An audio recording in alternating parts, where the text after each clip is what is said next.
Alright, so we're going to discuss the standard position of an angle and a reference angle.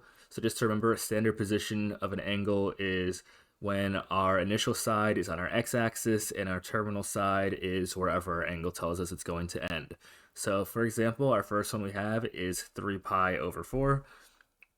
Again, it's going to start on my x-axis, and then it's going to end at 3 pi over 4 degrees. Or 3 pi over 4 radians, which will be right here, about halfway through.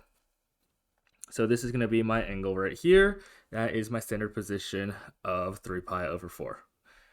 Now the second part it's asking for is my reference angle. And again, reference angles, they're going to be acute, and they're also going to always be positive.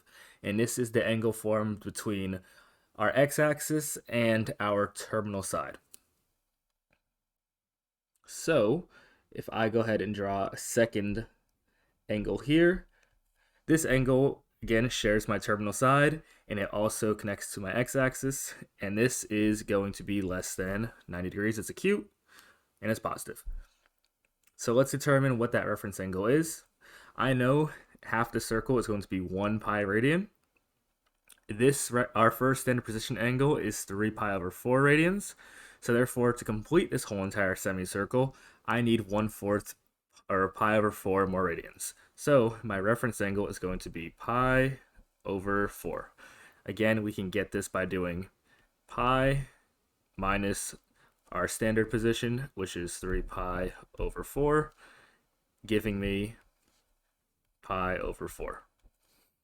All right. Continuing on here, on number 14, we have 4 pi over 3. Let's go ahead and sketch that first. We know that that one is going to be 240 degrees.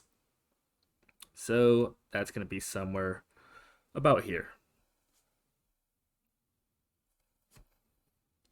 So again, we know this is going to be my standard position. And then I'm going to also now do my reference angle. And again, that's going to be my terminal side as well as my x-axis. And that's going to be this angle here.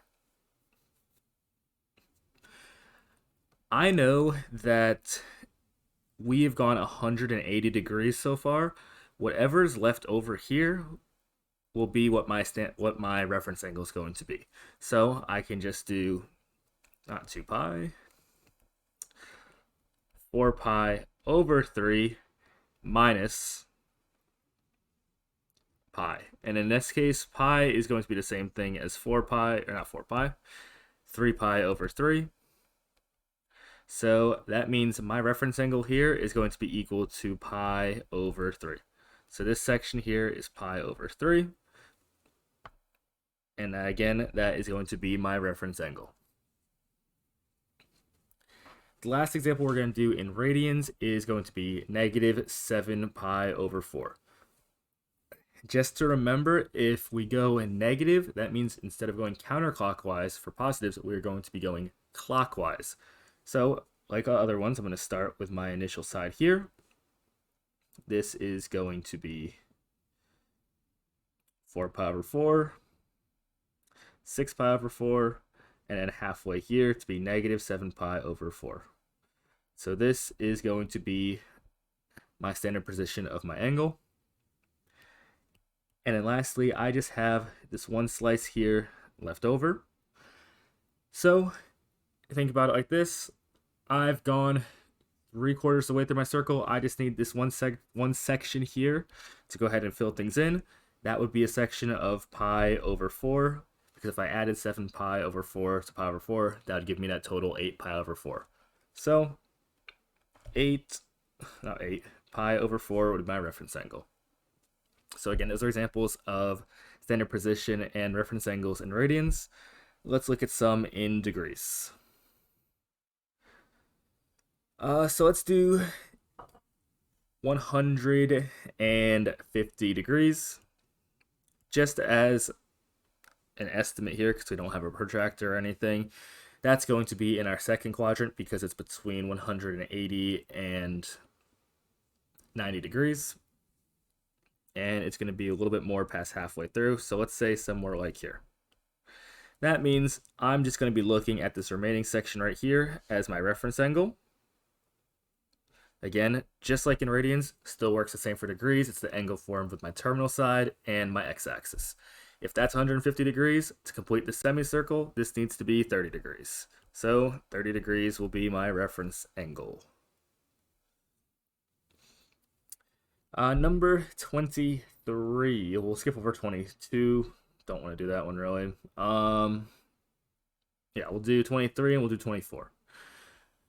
23 is 405 degrees.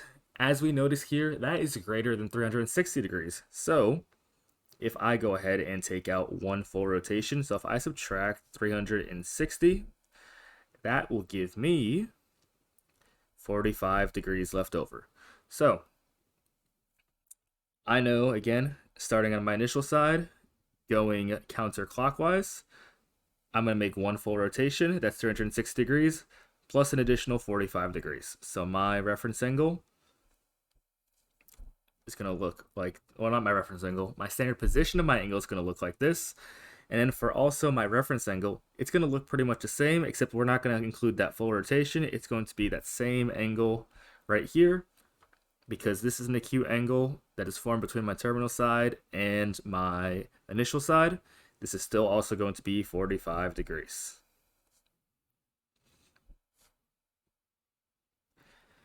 Same thing works kind of with number 24. Negative 450 degrees is also greater than 300 or greater than negative 360 degrees. So if I take away 360 degrees, which is going to be one full negative rotation, so I'm still going to add 360 degrees. Doesn't make a difference here. It's the same thing as subtracting negative 360.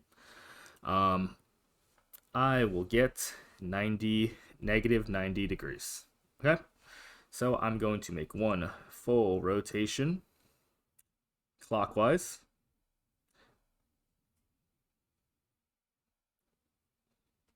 And then I'm also going to go negative 90 more degrees. So this will be my reference angle.